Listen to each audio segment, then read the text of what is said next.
Chapter 63 Vibhishana. Kumbhakarna, the younger brother of Ravana, spoke in the assembly.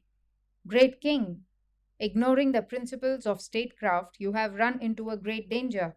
If you had any grievance against Rama and Lakshmana, you should have met them face to face and defeated and slain them before carrying off Sita. If you had acted thus, even Sita would have admired you, and there would then have been a possibility of her accepting you. As waters flow down a mountain, she would have followed a victorious warrior. You did not consult us before committing the offense and incurred the enmity of Rama, but now, when it is too late, you seek our counsel. This is not the right way of doing things that a king should follow. Having spoken thus harshly, Kumbhakarna looked at the king and saw he was pained. Affectionate as he was brave, he could not endure the sadness in his brother's face. Let bygones be bygones, he thought. One cannot forsake one's honor. Kumbhakarna was under no delusion as to the consequences, but his generous spirit accepted them for the sake of the brother he idolized. He knew that Rama was a peerless warrior. He knew the power of his bow and also the limitations of the boons that Ravana had received from the gods. But it was no good taking the heart out of others in the face of unavoidable peril, and so he also began to speak vaunting words like the rest. What you did may be wrong, and so too the way you chose to do it. You have done first what you should have done last, and yet it does not matter. I shall slay Rama. Do not be afraid. One or two of his arrows may touch me. In spite of it, I shall kill him and drink his blood, and victory will be yours. My brother, lay aside your care and think of other things. Some people suggest that Kumbhakarna was dull and so he thus contradicted himself, but it was not stupidity. It was due to generous affection that he accepted the inevitable fearlessly. He was a proud warrior who loved his brother and his people, and he decided on honorable death with them. Prahasta was Ravana's chief counselor. He spoke of the king's invincible strength and cheered him up. Ravana now grew enthusiastic and said, Didn't I vanquish Kubera? Didn't I drive him out and make Lanka my own? Who dare come here and oppose me? Let us see. The assembly applauded these words. Vibhishana alone did not join the applause. He did not mind the wrath of his royal brother.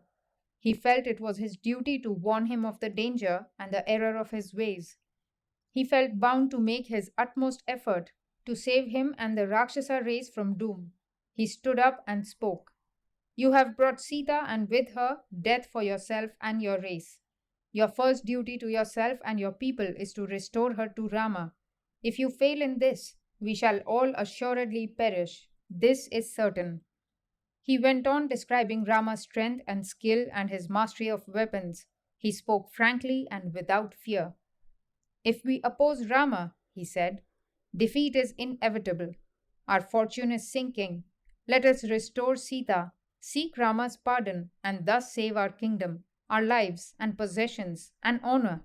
At this importunity of Vibhishana, Indrajit, Ravana's son, lost patience and burst out. My uncle's words fill me with shame. What race are we? What is our strength? I marvel that a descendant of Pulastya should talk in this strain and that the assembly should meekly sit and listen.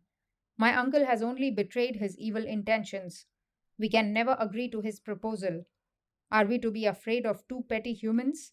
Did I not beat Indra down in battle and his hordes of gods?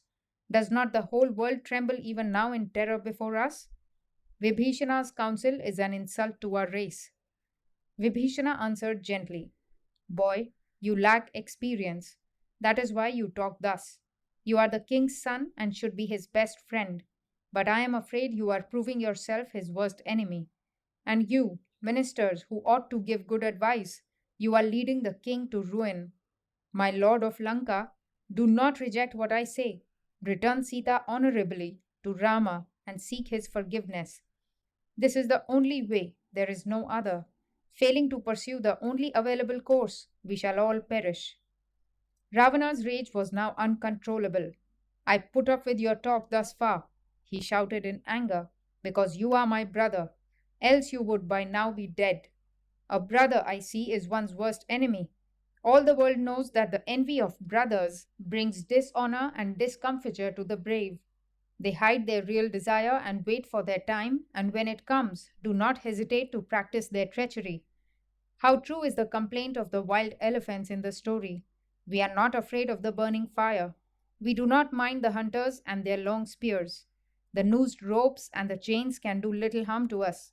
But the elephants which join the hunters and give us trouble, these brothers and cousins who turn against us, they are our terror. Yes, so long as one is safe and prosperous, the brother smiles and talks pleasantly. But when danger comes, he is ready to leave. The bee does not stay with the flower after the honey has been sucked. It goes in search of another flower. Brothers and cousins are no better than these bees. One cannot trust them in adversity. If anyone else should have spoken as you have done, Vibhishana, I would have slain him here and now. Base fellow, you are a disgrace to our race. Unable to bear the insult, Vibhishana rose and said, My brother, you may speak as you please. Though you have wandered from the way of Dharma, you are still my brother, and I warn you that, drawn by the noose of Yama, you are going along the path of destruction. My advice, salutary but unpleasant, you reject. It is easy to speak sweet words. Your ministers are doing it. I spoke for your good, but truth is bitter, and you hate it. The terrible vision of Rama's darts destroying you is before my mind's eye and makes me speak as I do. You call me your enemy. Defend your city and your life as well as you can. God bless you. I am going. May you be happy. I thought I could serve you in your need, but you will not let me. You imagine that I envy you and your possessions. Good counsel is rejected by one whose end is near. Having spoken thus, and realizing that there was no place for him in Lanka thereafter, Vibhishana renounced all his possessions and, rising into the sky, proceeded straight to the spot where Rama and Lakshmana were encamped. Four good Rakshasa friends went along with him.